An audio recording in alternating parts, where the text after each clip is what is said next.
আসসালামু আলাইকুম, আমি সাব্বির হোসেন ও টেলিভিশনের পক্ষ থেকে আপনাদের সকলকে শুভেচ্ছা ও স্বাগতম। আজকে আপনাদের সামনে আমি হাজির হয়েছি আমাদের NB 110 মডেলের 2টি টিজি বক্স নিয়ে। আমার ডান হাতে যে NB 110 মডেলের টিজি বক্সটি দেখতে পাচ্ছেন, এটি আমাদের ওল্ড ভার্সনের টিজি বক্সটি। আর বাম পাশে যে NB 110 মডেলের টিজি বক্সটি দেখতে পাচ্ছেন, এটি হলো আমাদের সম্পূর্ণ নিউ ভার্সন। তো এখানে আমরা নিউ ভার্সনে কী কী কাজ করেছি আজকে সেগুলো আপনাদের সামনে উপস্থাপন করব।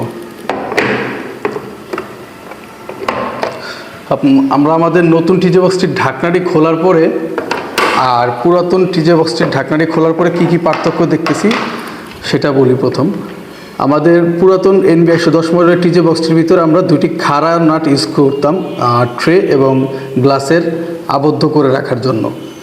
উপরে দুইটি নব ব্যবহার করতাম। আর আমাদের নতুন NB 110 মডেলের টিজি বক্সটিতে আমরা সম্পূর্ণ লক সিস্টেমের গ্লাস ব্যবহার করেছি।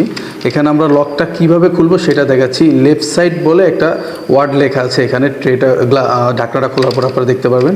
সেখানে অ্যারো, বাম পাশে একটা অ্যারো স্পেস দেওয়া আছে। সেখানে আপনারা জাস্ট বাম হাতের বৃদ্ধাঙ্গুলি দিয়ে ট্রেটাকে ধরে ডান হাতের বৃদ্ধাঙ্গুলি দিয়ে গ্লাসটা উপরের দিকে টান দিবেন বা চাপ দিবেন, যেটাই বলেন, আপনার গ্লাসটা খুলে যাবে।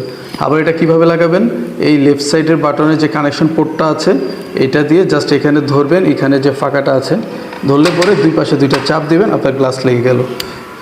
আর আমাদের ওল্ড ভার্সনের NB 110 মডেলের টিজি বক্সটির আমরা ট্রের থেকে গ্লাসটা খোলার পরে দেখতে পারতাম এখানে যে স্লিপ রাখার পরিমাণ ছিল, যে বা জায়গা স্পেস ছিল, এখানে আমরা 20টি স্লিপ রাখতে পারতাম। সেখানে আমরা আমাদের নতুন টিজি বক্সটিতে জায়গা বাড়িয়ে আমরা এখানে টোটাল 24টা স্লিপ বসানোর স্পেস তৈরি করে দিয়েছি। এখানে কেউ চাইলে দুইটি করেও, একটা স্পেসে দুইটি করেও স্লিপ বসাতে পারবেন, 24 × 48টা বসাতে পারবেন।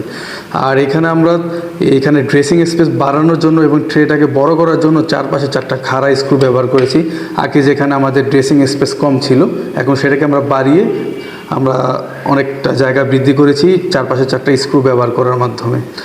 আর তার ভিতরে আরেকটা মূল চেঞ্জেস এনেছি, যেটা আমরা আপনাদের ক্লায়েন্ট এন্ডে যেন আপনারা কোনো প্রবলেম ফেস করলে আপনারা বুঝতে পারেন খুব সহজে যে আপনাদের কোন জায়গাটাতে প্রবলেম হয়েছে, কোন পোর্টটাতে প্রবলেম হয়েছে। সেই জন্য আমরা আমাদের ঢাকনার পেছনে দুইটা স্টিকার ব্যবহার করেছি, একটা লেফট সাইড, একটা রাইট সাইড। এই কালার ম্যানেজমেন্টের ড্রেসিংয়ের অনুযায়ী যদি আপনারা ট্রেতে ড্রেসিংটা করেন, তাহলে আপনাদের কখন কোন ক্লায়েন্ট এন্ডের প্রবলেম হচ্ছে খুব সহজেই সেটা আইডেন্টিফাই করতে পারবেন। আর এটা আপনাদের টেকনিশিয়ান ভাইদের জন্য খুব হেল্পফুল হবে। আর এখানে আরেকটা বিষয় হলো, আপনারা মেন ফাইবার বা মেন কোরেরগুলো আপনাদের কোন দিকে কোন লিঙ্কটা আসলে বের করেছেন সেটা খুব সহজে বের করার জন্য আপনারা চাইলে আমাদের ট্রের দুই পাশে খুব সুন্দরভাবে ড্রেসিং করতে পারেন।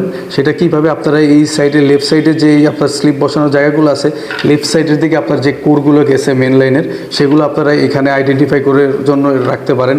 আর রাইট সাইডে যেই কোরগুলো গিয়েছে সেগুলোকে রাইট সাইডে আপনারা স্লিপগুলো বসানোর মাধ্যমে খুব সহজেই আপনার প্রবলেমগুলো আইডেন্টিফাই করতে পারেন। আরেকটি বিষয় হলো, আমাদের NB 110 মডেলের টিজি বক্সটিতে উপরে দুইটি পিএলসি বসানোর জায়গা আছে, দুইটি উপরে পিএলসি বসানোর জায়গা আছে এবং বডিতেও 4টি স্পেস আছে। সেটা আমরা আমাদের খোলার একটি টিজেতে দেখাচ্ছি। এই যে আপনারা বডিতে খেয়াল করলে দেখতে পাবেন, এখানে আরও দুইটা 4টা পিএলসি বসাতে পারবেন, আর উপরে দুইটা, টোটাল আপনারা 6টা পিএলসি স্প্লিটার বসাতে পারবেন। আর একটা বিষয় হলো, এখানে আমরা চারপাশে 4টা কেবল লক দিয়েছি এক্সট্রা, কোনোটা রাউন্ড শেপের, কোনোটা প্লেন শেপের। আপনার যখন যেই ধরনের শেপ প্রয়োজন, আপনার ফাইবার ইন এবং আউটের ক্ষেত্রে যেটা আপনার সুবিধা মনে হয় তখন সেটা ব্যবহার করতে পারবেন। আরেকটা বিষয়, NB 110 মডেলের টিজি বক্স যেহেতু আপনাদের নেটওয়ার্কটাকে বড় করার জন্য ব্যবহার করা হয়, বা যেখানে ফাইবার কোড বেশি ব্যবহার করা হয় সেখানে যেহেতু ব্যবহার করা হয়, আমরা দুই পাশে দুইটি পোর্ট এমনভাবে দিয়েছি, 4টি পোর্ট 10 পোর্টের একটি টিজি বক্সে, যেন আপনারা এটাতে 48 কোর পর্যন্ত মেসেঞ্জার কেবল ইউজ করতে পারেন। সেইভাবে ঠিক এই পোর্টগুলো তৈরি করা হয়েছে। আর বাইরে যে এখানে আমরা ক্যাপটা ব্যবহার করেছি, ক্যাপটা সম্পূর্ণ অরেঞ্জ কালারের ভার্জিন দানা থেকে তৈরি। এটা আমাদের পোকামাকড়ের হাত থেকে ফাইবার নেটওয়ার্কটাকে সংরক্ষণ করার জন্য আসলে এই ক্যাপটা ব্যবহার করা হয়। তারপর আরেকটি বিষয়, এই NB 110 মডেলের টিজি বক্সটি সম্পূর্ণ ম্যাটেরিয়ালস হলো ABS প্লাস্টিক। NB 110 মডেলের ABS প্লাস্টিক।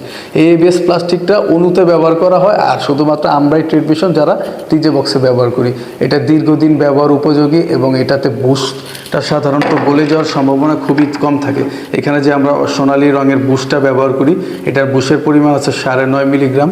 এটা আপনারা যদি ওভারহিটেড হয় তখন দেখা যায় পিপি প্লাস্টিকে গলে যাওয়ার সম্ভাবনা থাকে। এই জন্য আমরা এখন এবিএস এর প্লাস্টিকটা ব্যবহার করি। এবিএস প্লাস্টিকে সম্পূর্ণ হিট অ্যাবজর্ব করার মতো ক্ষমতা থাকে। তো আপনারা NB 110 মডেলের টিজে বক্স যখনই বাজার থেকে পারচেস করবেন, সম্পূর্ণ আমাদের এই ডিজাইন এবং NB 110 লেখা এবং নিচে আমাদের অফিসিয়াল অ্যাড্রেস দেওয়া আছে www.tv-bd.net, এটি থেকে অবশ্যই পারচেস করবেন, কারণ বাজারে এই ডিজাইনেরই অসংখ্য প্রোডাক্ট পাওয়া যাচ্ছে। সম্পূর্ণ নকল প্রোডাক্টও আমাদের বাজারে চলে আসার কারণে আমরা আসলে এই বিষয়গুলো আপনাদের সামনে উপস্থাপন করলাম, যেন আপনারা সঠিক প্রোডাক্টটি পারচেস করতে পারেন। আজকের মতো এই পর্যন্তই। পরবর্তী ভিডিও দেখার জন্য আমন্ত্রণ জানিয়ে আমাদের ভিডিও এখানে শেষ করছি। আসসালামু আলাইকুম।